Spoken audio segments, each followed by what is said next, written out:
kowda March ee sanadkii tagay waxaa hawada si toos ah u soo galay dhoola cadeeyaha fogaan araga ah badda cas 24 TV oo qayb weyn ka ah warbaahinta madaxa bannaan ee Geeska Afrika waxaana muddo sanad ah bulshada caalamka ka faa'iideysteen warar sugan barnaamijyo dhaxgal ah oo laga soo tabiyay daafaha caalamka aatan waa sanad guurida koowaad ee badda cas 24 TV Dadaab waxay qayb ka tahay dalka Kenya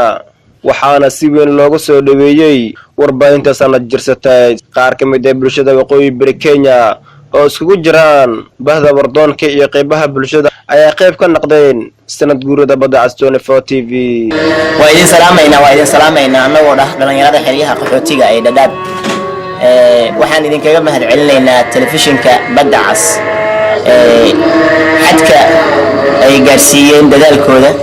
ilaa iyo meesha ay marayaan xaqiiqdii dadaal aad u weyn bay sameeyeen oo ay nolol soo qaybsadaan dadaal warbixin leh xagga nolosha bini'aadanimada ganacsiga wararka qaybahooda muhiimka ah iyo ciyaaraha aadaan ugu faraxsanahay bisha cas waan soo dhaweynaynaa waan u hambalyeynaa hambaliyo waxaan leenahay sanadkiisa gaara oo guriyo sii kora waan idin la koreynaa sidoo kale waxaan idinka codsanaynaa fariimaha iyo akhbaaraha xiriyaha qaxootiga aad ka qaadaysaan aad ay dhiirigelin u leeyihiin inaad noo sii badisaan oo aad samaysaan ashqaas aqoonsi u leh bisha cas oo u shaqeeya una u jooga xiriyaha qaxootiga mahadsanidin hambaliyo waxaan aad iyo aad ugu hambaleynayaa sanad guurida badda cas 24 aad iyo aad ayaan ku xiranahay badda cas 24 xilli kasta waan daawanaa waxay wax kasta ay soo geliyaan oo ka daawanaa badda cas 24 waxaan ka rajaynaynaa sidan si ka duwan inay dadaalkooda sii muujiyaan magacaygu waa Cali Bashiir Axmed waxaan kamid ahay daawayaasha ku xiran TV-ga caalamiga ee badda cas 24 TV waxaana ku noolnahay xiriyaha qaxootiga ee Dadaab ee gobolka waqooyi bari ee dalka Kenya TV-ga badda cas 24 TV waa TV aad loogu daawado xiriyaha qaxootiga Dadaab inta badan xiiseeyaan daawashadiisa dadka ku dhaqan xiriyaha qaxootiga Dadaab barnaamijyo warbixino aad u xiiso badan ay soo jeedaan weliba xagga wararka aad ayaa loogu daawadaa waa TV aad loogu jecel yahay xiriyaha qaxootiga Dadaab waxaana u hambalyeeyaa sanad guuridiisa koowaad oo ku beegan bisha 3 taariikh ee caaba ah 2019 waxaan leeyahay hambaliyo meel kasta ay joogaan TV-ga hawlwanadiisa shaqaalihiisa Cabsalaan Salas waa wariye ka howlgala waqooyi bari Kenya wax badanna kala socdo isbedelka warbaahinada ee sanadihii la soo dhaafay hambaliyo ayuu mar kale la wadaagay bahda badda cas 24 TV السلام عليكم ورحمة الله وبركاته. طبعا مركز وراه همبليو بعد بدأ عستيفي همبليو سنقول لكم بعد أنا كوه همبليو أنا قول دمان متريو بينتا بعد وربينتا الصومال كنا مدهان قبل كل قوي بريد ذلك كينيا خواشي بدأ عس أدنى مداوضة برنامجية ذي وركا قيمة لا مرة بمشي تبيان طبعا شيكوين كلام دجلوين كأنت بدل بشير الصومالي أتكون حرمت هاي أنا أوهم بليانيا أن أورين وحنا بلد شينيا أن أنا سعيد جحنوب وآه أن دارت الجود تيفيجا صديقي سيان وياه هرجيس عاصمة الصومال سيدا كل هم بليانيا شقالها عالم خل نلا بيكتشوغان وحنا يهم بليو وباشي وحندريم أن بنت الصومال تاي مثل ما أنت أودي ونواقبه أن طبعا سأقصرنا هاي برجع أفريقيا أن كنا هاي ميديا وحكي هاي أودا أن أفراد هلك الدنيا أوكي أودا كبار واشي وحالتها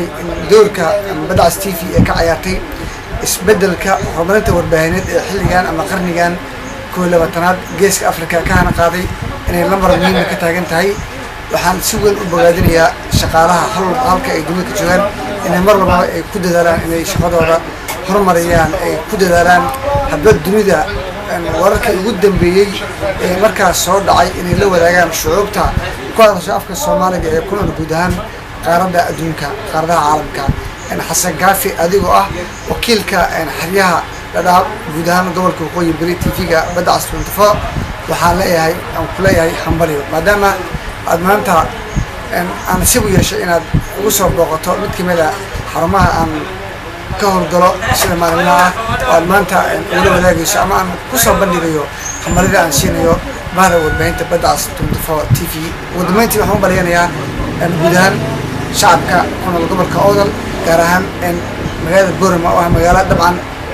aan aad u jeclahay oo magaaladii aan ku dhashay si gaar ah waxaan u hambaleynayaa reer Qadar Barre waxaan u hambaleynayaa reer Cumar Khayre iyo guud ahaan shacabka degan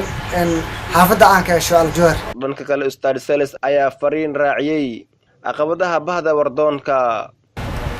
والمحسن تاي حسن كافي waxaan ka soo shaqeeyay gobollo kala duwan iyo deegaano kala duwan waxaan ka soo shaqeeyay koonfurta Soomaaliya caasimadda Muqdisho waxaan ka soo shaqeeyay qaybo ka mid ah gobollada waqooyi waxaan ka soo shaqeeyay dalka Djibouti waxaan ka soo shaqeeyay Kenya aan joogno ilaa Uganda markii aan weerarada aan kaasto oo su'aashaada jawaab aan u raadiyo markaan ka hadlo warbaahinta xiriyaha dhadhaab oo warbaahin aad u hooseyso waayo bay'ada halkan ku nool ma wax midiya fahansan ama aqoon badan u leh xasan kaafi oo aad u aragtay in wariyaha ku nool oo istangaara xiriyaha dhadhaab sida saxda ah oo wariyo howlgal oo u shaqeeyo sabab badan hubashi wariyaha wuxuu loo baahan yahay dhan walba xorriyad ka haysto haddii ay tahay agabkii haddii ay tahay shaqadii haddii ay tahay maskaxdii haddii ay tahay nafsadii meeshaan warbaahinta ku nool waxaa moodaa inaysan ahayn kuwa dhisan oo dhib kaliya ay ku shaqeeyaan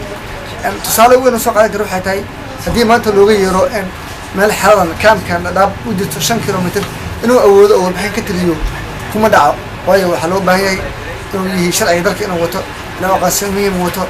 laakiin waxaa aaminsanahay alcumuum in dhibka ay jiray 6 sano ka hor 7 sano ka hor maanta in ka badan 170 xal loo helay maanta warbaahinta isbeddel ay samaysay oo dhowr FM ee gobolka ka shaqeynayso insha Allah taala sameeyay aadna xarjeen isbeddel horumar leh laga doono insha Allah taala ugu dambeyntii waxaa deegaanada afka Soomaaliga looga hadlo ka soconaya xafladda qayb ka ah dabaaldega sanad guurida badda cas 24 TV Xasan Kaafi badda cas 24 TV xiriyaha qaxootiga Dhadhaab